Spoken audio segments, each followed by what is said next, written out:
Yo, yo, yo, it's Xavier. Xavier Hogue, you say it like Vogue. I say that for the people who see my name and they go, Xavier Hogue? Xavier Hugh? Xavier Hodge? No, Xavier Hogue.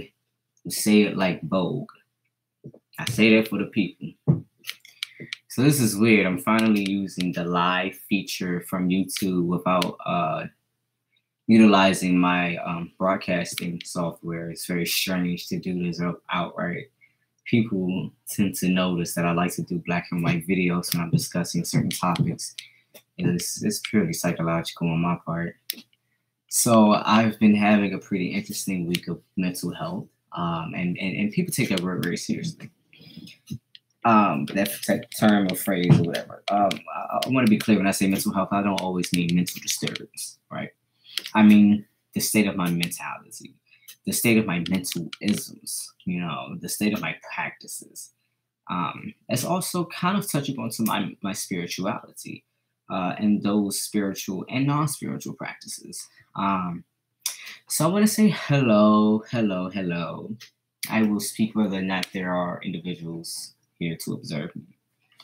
So I've been talking all day about mental health because I woke up yesterday morning. Today is June 6th, June 6th, and June 5th. I woke up in a very estranging state. I've been driving in DC a lot more lately. That right there actually started to influence my disturbance. Because I made it a habit to not go into DC without a need to, because DC is committing a crime against its own community and the neighboring communities, and it's robbing people. It absolutely is a huge source of stress, and the stress I experience in Washington, D.C. is not minor. It's absolutely terrific. So I am going to have to say I'm going to have to take a break from driving in there. It's necessary. I have to pardon myself. So I wanted to. I'm making this because again, focus on mental health and being proactive.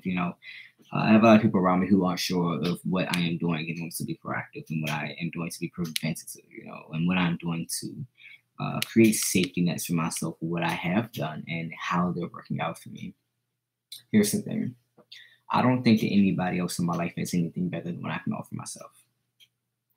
I believe that they can show me different directions, but I have to choose myself. And not only does it impact me based on the merit of that activity itself, but also how I feel about it and how I'm able to personally implement it. A lot of people have given me advice on certain things, and I say, well, that's actually very thoughtful of you. However, I can't practice it in the way that you have given to me, but I can contemplate on it, and I can figure out how to bring that more to my wisdom, my practices, or my awarenesses. And that is how I approach mental health. I don't take immediate answers. I don't necessarily rely on other individuals' concerns. But I'm also a fucking Leo. I'm a little stronger in the backbone than some others. And I'm also able to wail and to cry and to still say, I feel pretty good deep down under. But it's just not just I simply and I must maintain myself and be very well. And the thing is, I love to be honest. I love to be forthcoming. And I like to be righteous. That's the thing. I'm learning how to be more humble in that. But that's a characteristic about myself. So me being proactive about my health has meant investing in my interest of piercings. There's a lot of different perspectives that one might have on piercings, and I'm actually quite uncomfortable with how proper my speech and etiquette is right now.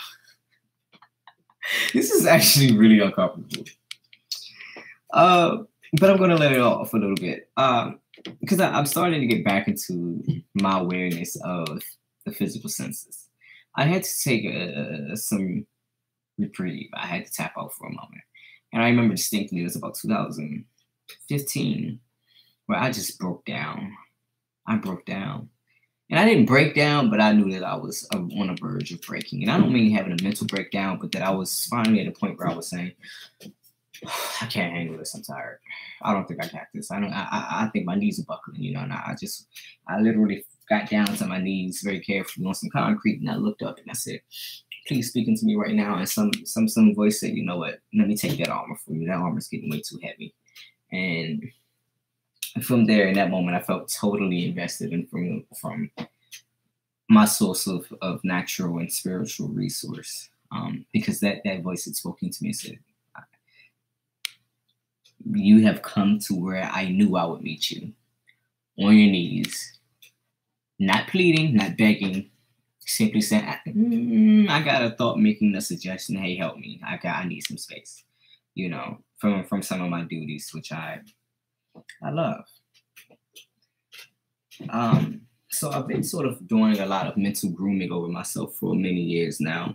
And I'm really not going to repeat anything that I've said on my live on Facebook, with exception of talking about this very thing, because I actually forgot what I specifically wanted to talk about, but I think it was based on something that I was reading.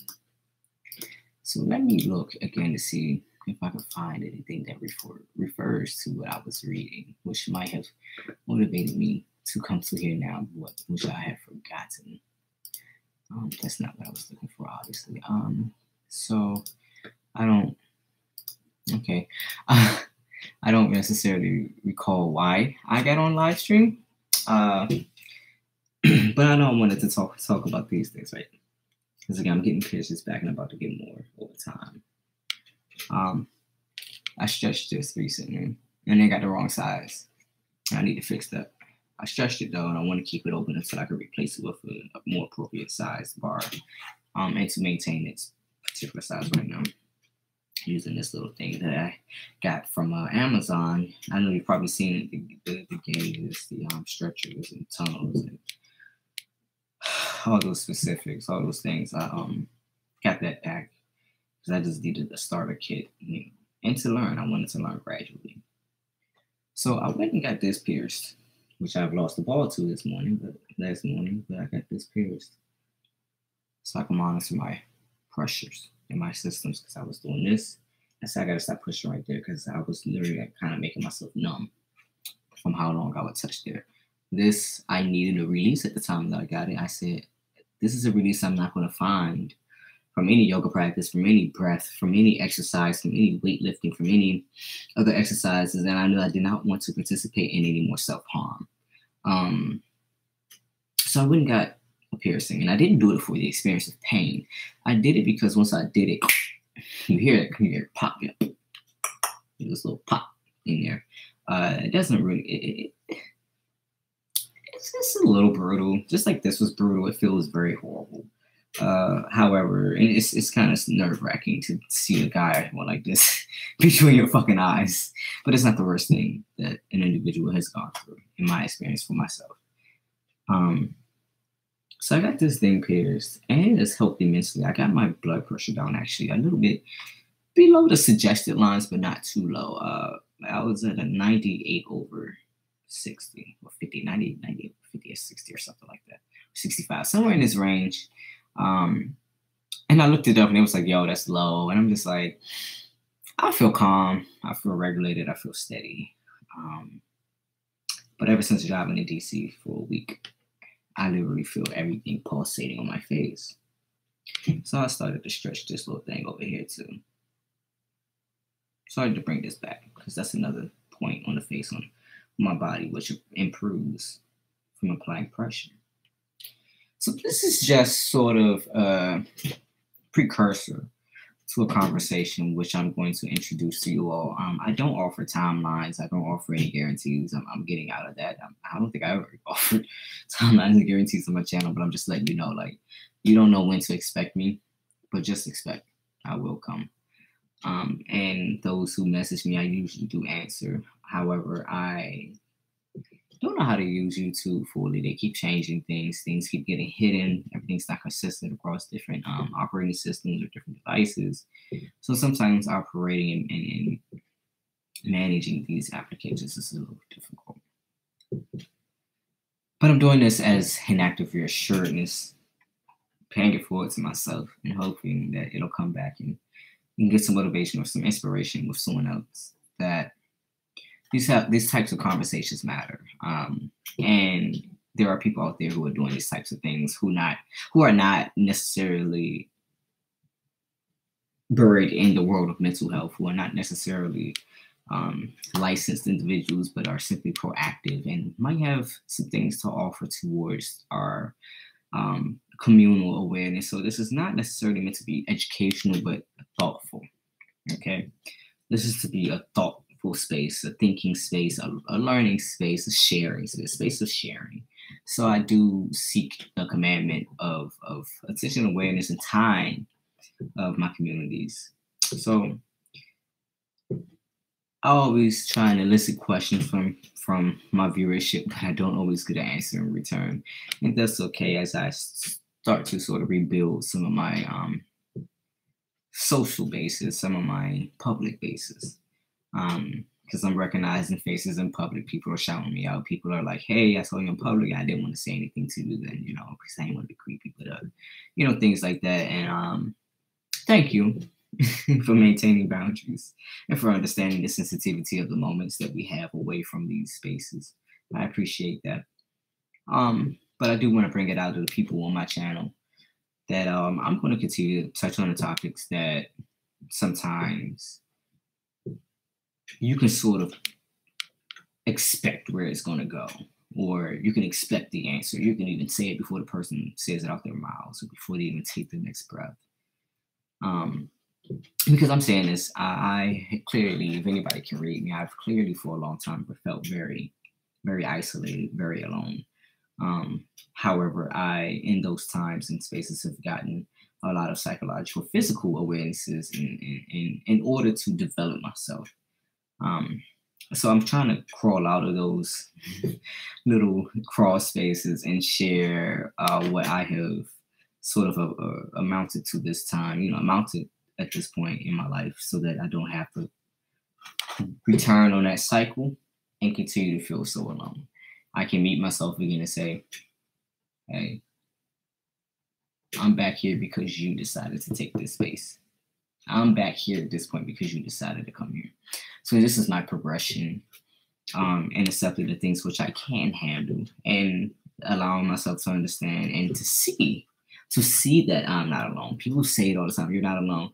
Some of us must know that kinetically. We have to know it through the movement of the spaces that we're in. We have to know it, truly know it, other than to hear it, to feel it, to think it, to might even make me be that, to not be alone. But sometimes there's this need for seeing, right? This need to be able to interact with it. Like, it's one thing to say, "Oh, you have $1 million. Where is it?" It's not my account. I can't put my hands on it. I think. Have I spent $1 million? So to be able to put my hands on $1 million, to no longer feel alone.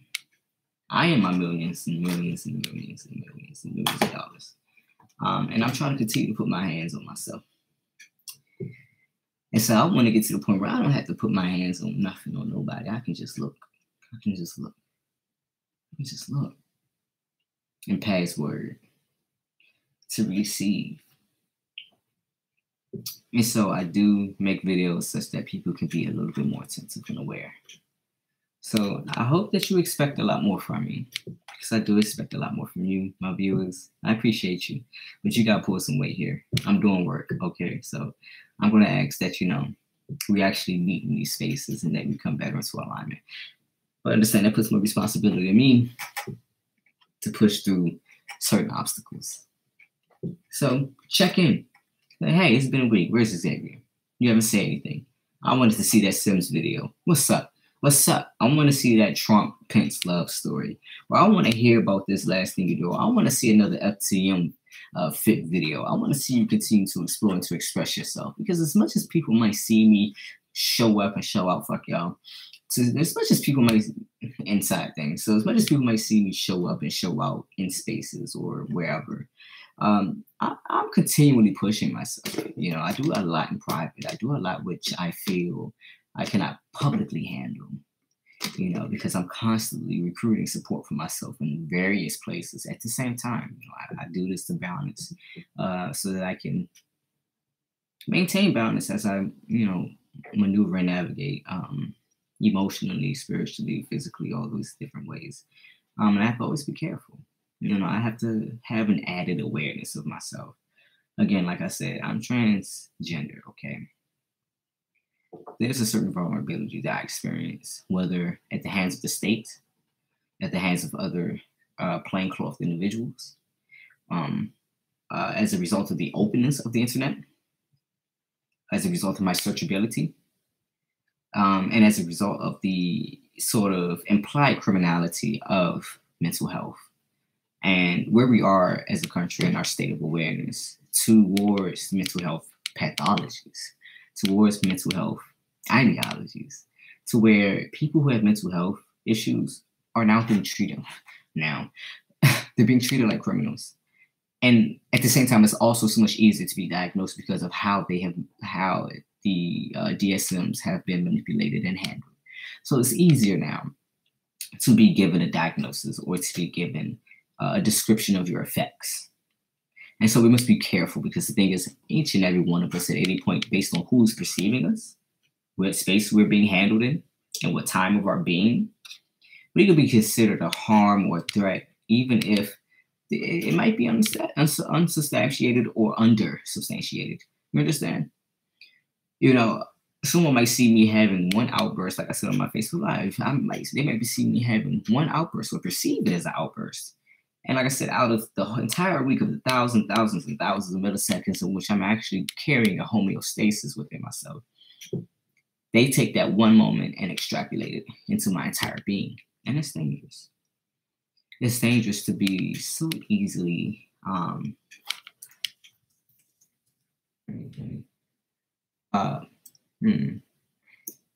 so easy to become infamous and to be cast aside. I think if anyone understands this, Kanye definitely understands this, comprehends this, and always has. But I think that has also added to his drive and forced him to, you know, in the beginning of his career, which I think he still probably does, you know, just spend so much time working in the studio, working on your timing, working on your timing. Because you're not just working on the timing of your touch, you're working on your quickness and your perceptibility of yourself. And I kind of share some ideological philosophies with this man. And I'm going to say that in the light of everything that, you know, he's been saying as of late and the way that others have reacted to him. And I take it with a grain of salt that the world, which observes him, is very fickle, but also fickle not just towards celebrities, but fickle towards itself. How quickly they can turn face. It actually reminds me of a cartoon character. I believe it was an anime character. And please, if anyone knows, fill this in the comment section. But this character, you know, he would be going strong and hard as one personality, and then the face change. You know, I think Gumball actually did an example of that with the computer, or, you know, with the computer face, his face kept changing, his face kept changing. One moment he's fine, and the next he's like, he has the digital face change to angry. And I've seen this concept displayed in different characters across different art forms for a while now.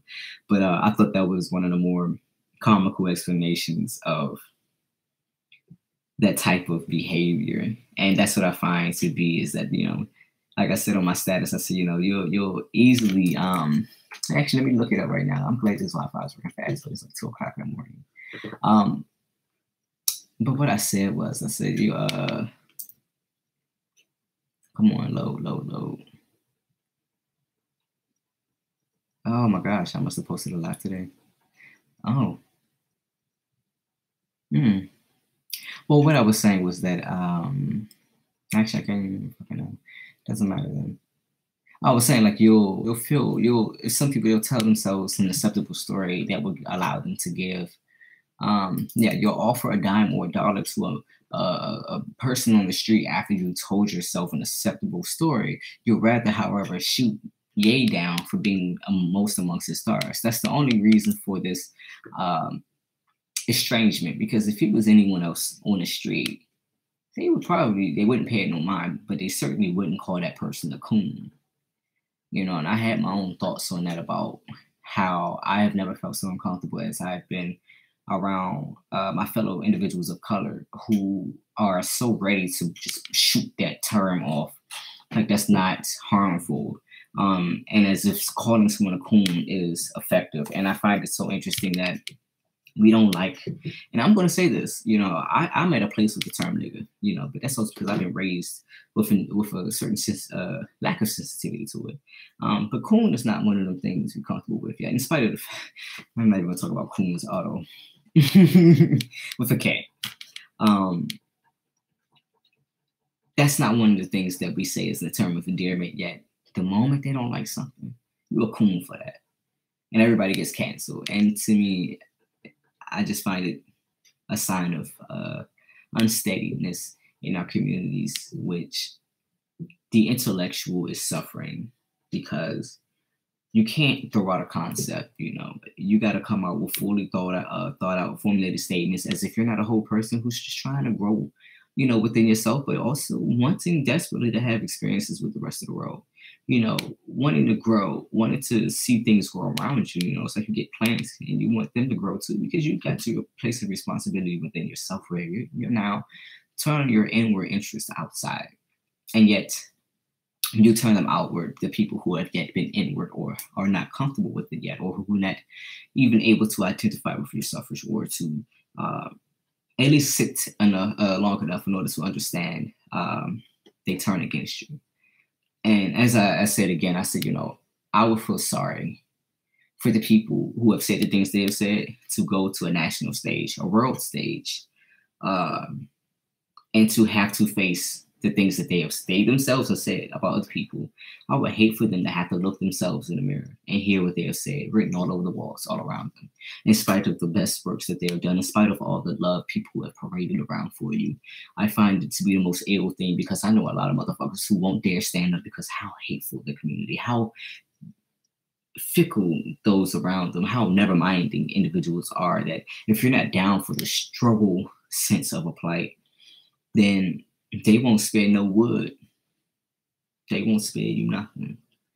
And so we talk about our issue with connecting the communities of poor and rich, and yet we hate rich people. We hate people who have a different sort of richness, whose experiences are far more vast than we are able to comprehend, such that it influences their thinking. You get a different type of experience of thinking when you're around spaces which are not suffering spaces. When you actually do get around people who have better mental health capabilities, you start, it's a little sterile, because a part of the issue is that he's not allowed to be a human. He's not allowed to be just him. Hence the term Jesus, likening himself to that individual who is just trying to preach something in the same way that he had when he first started out on the scene. No different than when he first started. It might sound different. It might even look a little more disjointed. However, I think that's just the musings of someone whose thoughts are really going too fast. And there's so much excitement there. There's boyish hood type excitement there. And I'm just going to say this to the detest of other people. I wish Ye all the best. And that he has concern for me, but not in the sense that I think he's ill, in spite of being diagnosed with an illness. I'm not clear on what the illness diagnosis was, but I am going to say that I identify with his people. I identify with his person, just because. Not because it placed me at some type of advantage over one person or another to have this unique point of view. He actually invites me to think this way. By calling forth the things that he has, in which I get to see this response he elicits in other people of color, right? In the communities of color. I'm not worried about what the fuck white people are doing as a result of his states. I'm not worried about, and not to say that I'm not concerned about white people. I'm just saying I'm not worried about that backlash that we're so afraid of. But because we have to be more proactive than in ourselves than to be worried about what the fuck white people are doing all the time. I'm not really in a place to be blaming them all the time. I do think that there are social, economical things there which whiteness is a part of. However, the average white person is completely oblivious to the things that we talk about on a daily fucking basis. And I'm really telling you, it's that deep. A lot of them really have not heard a lot of the terminology, which a lot of us individuals of color are very strongly associated with. And so when I see us enter into discussions about or with white people, I tend to want to say, hey, like, yo, calm down a bit, yo, like you're going too hard. He's not familiar with this subject. So don't pound him like that. Like, man, can you imagine? You know, you come from a country where basketball don't exist and you never seen it, and you're just trying to be on the sidelines to even understand the game, and somebody comes up and like censors you and they call you out like, man, you don't know shit, man. Your concepts are all wrong, bro. You ain't shit, bro. Get the fuck out of here, bro. You ain't from this world, bro. Get the fuck out of here, cuz. Can you imagine that? And I know you've seen that type of behavior where someone who may not be a part of the group identification is simply there and trying to offer their awareness so that they may learn, so that they may seek to work towards your advantage. But they have questions, and some people don't know how to pose a question as a question. You know, say, well, they got to learn. Well, guess what? I would not have learned a lot of things if it wasn't for a very nice auntie of mine who would say, stop, watch what you're doing, think about it. She is a youth educator now. And I was just talking about my dad about that. He works on a construction site, and he talked about, you know, an individual on a job, you know, across different jobs, just a character that you see who doesn't seem to have that moment of thought. But I also urge him and sometimes other people to consider their complicity in those moments where they see this person as not having overhead. And so I said, why not try working at a different angle and just suggest something to him sometime? Understand his psychology and speak to it, you know, as opposed to simply calling someone out when they display psychosis. You saw this person when they were crossing the street. You saw that they didn't know where they were heading.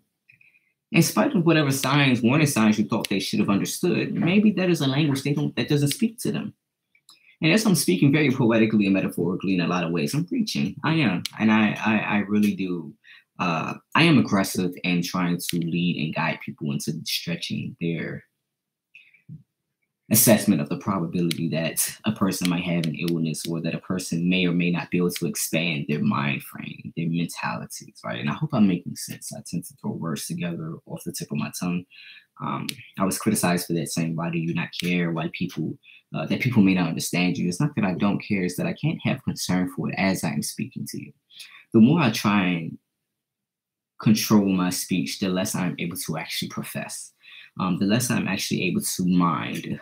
So you have to assist me in my being mindful. I am here to have an interaction, not to dictate. You know, I dictate a lot less. So I hope to see you all very soon. I just got this huge, like, it's almost as big as this wall whiteboard for $9 at Walmart. Mind you, the small whiteboard was $17. I did not understand it, and I'm so confused, but I'm grateful because this is something right out of my dream, and it could not have been any more prophetic. As I thought, where am I going to find a whiteboard that's like almost fucking 4 feet big, you know, 4 feet wide across?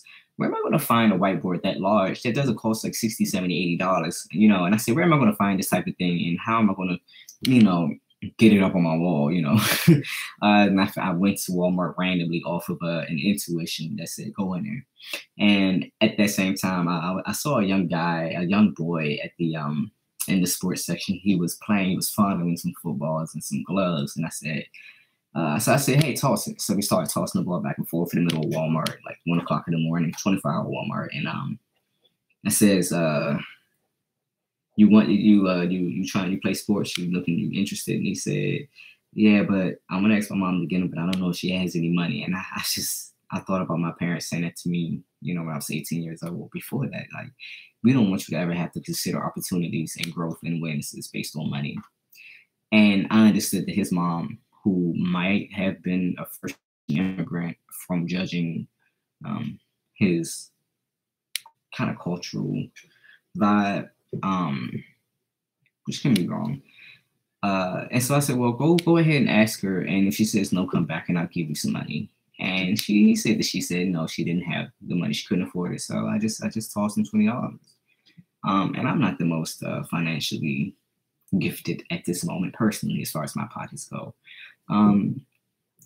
But I didn't want to see him have that, you know, because that's how mental health issues grow as well. When it's not feeling worthy because of what you have in your account and in your pocket, as if you as a being do not matter anymore. You know, so I said, I hope one day I see that man again. And maybe one day he'll be playing football, or maybe he'll just enjoy sports, leisure. I don't know. But this kind of got off topic. But I just want to say, like, I'll be around, but you got to ask for it a little more if you want some more. So thank you for taking the time out to watch this. And thank you for allowing me uh, the possibility of expanding your awareness or just tapping into it, whatever. I appreciate it. I like every time our eyes lock, every time we meet. So I hope that we, as a community, talking about mental health, with and without professionals, we become more and more comfortable. We deserve.